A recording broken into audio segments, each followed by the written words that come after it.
नमस्कार, मी सुरेश चिरडे. आपण पाहतात महाराष्ट्र 24 न्यूज. मुख्यमंत्री देवेंद्र फडणवीस यांचा विकास निधी दिग्रस शहराकरिता आणणार. भाजपा समन्वयक नितीन भुतडा यांनी दिला मतदारांना शब्द. दिग्रस शहरातील प्रभाग क्रमांक 5 च्या भाजपा उमेदवार लक्ष्मीबाई रिकापचंद मेहता यांना जर मतदारांनी निवडून दिले तर या भागाच्या विकासाकरिता मुख्यमंत्री देवेंद्र फडणवीस यांचा निधी विकास कामाकरिता आणणार असल्याचे भाजपाचे समन्वयक नितीन भुतडा यांनी म्हटले. प्रभाग क्रमांक 5 च्या भाजपा उमेदवार लक्ष्मीबाई रिकापचंद मेहता यांच्या प्रचारार्थ नितीन भुतडा यांनी प्रभाग क्रमांक 5 चा दौरा केला.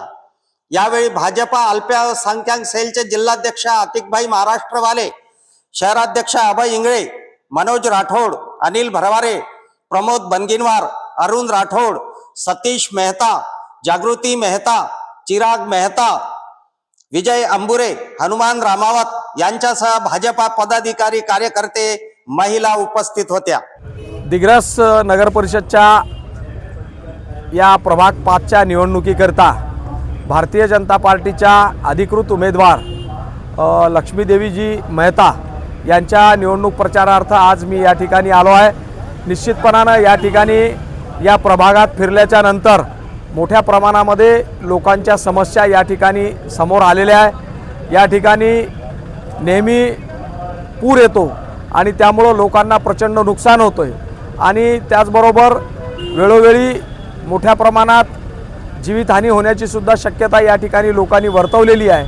स्वच्छतेचा मोठा अभाव आहे, पाण्याची सुद्धा पिण्याच्या पाण्याची मोठी समस्या आहे आणि निश्चितपणानं या ठिकाणी भारतीय जनता पार्टीच्या उमेदवाराला जर या प्रभागातील लोकांनी निवडून दिलं तर माननीय मुख्यमंत्र्याच्या माध्यमातून या ठिकाणची पुराची जी समस्या आहे ती कायम निकाली काढण्याचं आश्वस्त आम्ही या ठिकाणी लोकांना केलेलं आहे आणि निश्चित मला या ठिकाणी विश्वास आहे ज्या पद्धतीचा उत्साह या ठिकाणच्या प्रभागातील लोकांमध्ये दिसून येत आहे आणि त्यामुळं मला विश्वास आहे की या ठिकाणी भारतीय जनता पार्टीचा झेंडा लोक फडकवल्याशिवाय राहणार नाही आणि या प्रभागातील नगरसेवक पदावर श्रीमती लक्ष्मीदेवीजी मेहता यांना या ठिकाणी प्रचंड मताधिक्यानं विजयी करतील असा मला विश्वास आहे. या प्रभागातील समस्याच्या बाबतीत राज्याच्या मुख्यमंत्र्यांना भेटून त्यांच्या माध्यमातून या प्रभागातील वेगवेगळ्या समस्याकरता निधी आणण्याचं सुद्धा मी या ठिकाणी त्यांना अभिवचन दिलेलं आहे आणि निश्चितपणानं मला विश्वास आहे की राज्याचे मुख्यमंत्रीसुद्धा दिग्रसमध्ये भारतीय जनता पार्टीचा झेंडा फडकवल्यामुळं या ठिकाणी निधीकरता कुठचीही कमतरता पडू देणार नाही